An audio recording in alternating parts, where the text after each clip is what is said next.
There was a 15-year-old girl in a hospital bed, her entire body encapsulated in unbearable, excruciating pain. The doctors were unable to give her any pain medication because the baby had already entered the birth canal and was sure to come any minute. Several hours later, after she rested, she was finally able to see her baby boy.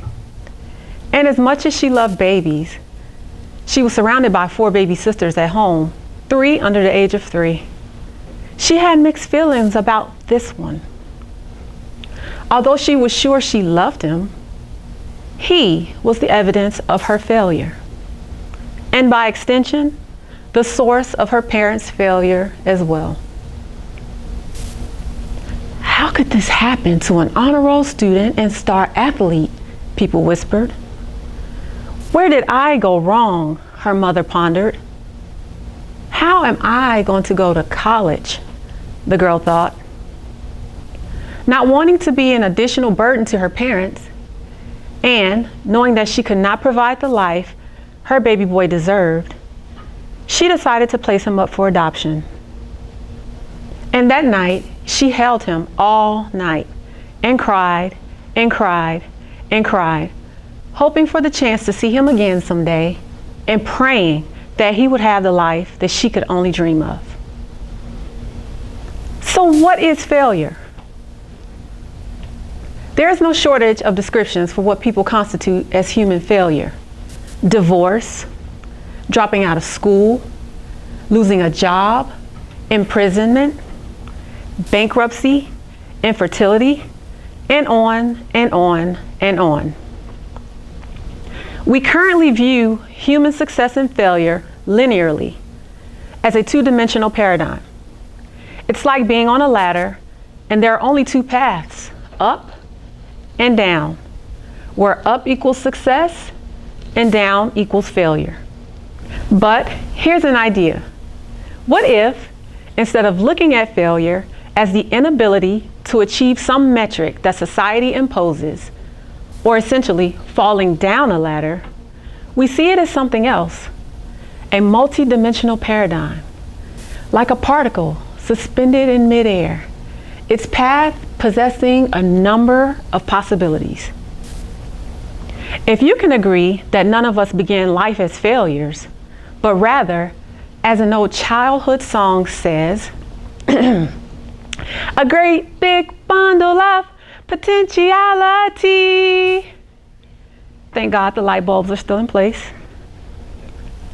And if you can also agree that failure is like infinite layers within a boundary and relative to a particular person at a given point in time, meaning a layer that one person sees as failure, another person may see as success.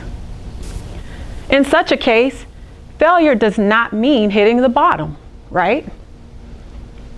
It's time we lose this linear, zero-sum stigma of what it means to be a success or failure. Now, just what do people say about failure? Well, here are some of the top quotes about failure. Henry Ford said, "Failure is simply the opportunity to begin again, this time more intelligently." So in a nutshell, be smarter. Thanks, Henry. Winston Churchill said, "Success is stumbling from failure to failure with no loss of enthusiasm." Great. Fail and be happy doing so. Thomas Edison said, "I have not failed. I've just found 10,000 ways that won't work." Sounds pretty exhausting. Maybe just find something else to do. Buddha said, "The only real failure in life is not to be true to the best one knows." And in some spiritual tantric way, I'm sure that makes perfect sense. Finally, Janet Fitch said, "The phoenix must burn to emerge." Okay, now I'm just confused. And who is Janet Fitch anyway? No one likes failure because, as you can see, the linear model of success or failure is exhausting, confusing, makes us feel dumb, or we just start making stuff up, like Janet Fitch. And if failure is inevitable, why don't we just give up? Like now. Why do we even try? What keeps us going? To make sense of this, let's go back to the multidimensional model, the particle. Can you see it? Some are just floating about, trying to find its way. Some are on a mission, top secret, destination unknown. Can you tell which particles are succeeding and which ones are failing? Me neither, but that's irrelevant. The only thing that really matters are the forces that interact with it. These forces of positive or negative energy have the power to influence the path this particle takes and where it ends. First, I'll talk about the negative force. I will not belabor the negative forces because we see enough of that and are very familiar with it. Bullying, stealing, assault, self-indulgence, and cheating, to name a few. We see people with negative energy every day. We call them haters, racist, elitist, thugs, showboats, and blue falcons. The negative forces, or negative energy, simply put, does not help one along their path and may cause one to deviate significantly from their chosen or destined path. Now I'll talk about the positive force. I'm going to ask you to forget what you learned in science about opposites attract, at least when it comes to the social aspect of human behavior, because it is just not true. Professor Angela Bonds from Wellesley College said, selecting similar others as relationship partners is so widespread on so many dimensions that it could be described as a psychological default. Researchers from Wellesley and the University of Kansas surveyed 1,500 random relationship pairs, which included romantic couples, friends, and acquaintances. They found that all pairs had similar life views, even if they only just met. This is great news. This means that we can all be a positive force in someone's life, even if we just met. And that positive energy will attract other positive energy. Think about that for a moment. Think about the potential of positive energy. In the Army, it is not uncommon for one person to interact with 20 to 30 people in a given day. Imagine if one person positively impacted 25 people, and those people positively impact 25 other people, and so on.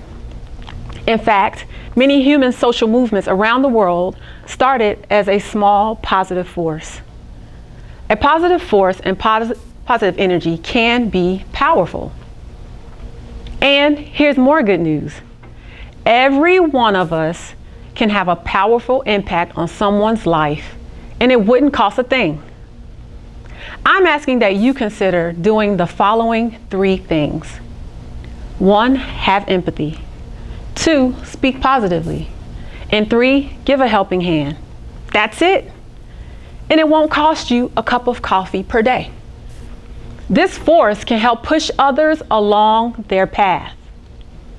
These 3 things don't require much, but have the potential to positively influence others and subsequently change the world. 3 small things: empathy, positive words, a helping hand. Is what allowed that little boy I spoke of at the beginning of this presentation to stay with his birth mother and eventually earn his college degree. It allowed his mother, me, to become a college Division I athletic scholarship recipient and a college graduate, and to pursue a career as an Army officer. The first in my family to do all 3. I will become the positive force that will begin a legacy and inspire 5 younger siblings to also become college athletes, college graduates, and even a recently commissioned Army officer. Although my mother would only live to see me, her oldest child, graduate from college and become a commissioned officer, she entered eternity, seeing her own dreams fulfilled, knowing that her positive energy was not in vain, knowing that she was not a failure. We can all succeed. We can all be the positive force behind someone's success. Failure is not a zero-sum game. Thank you.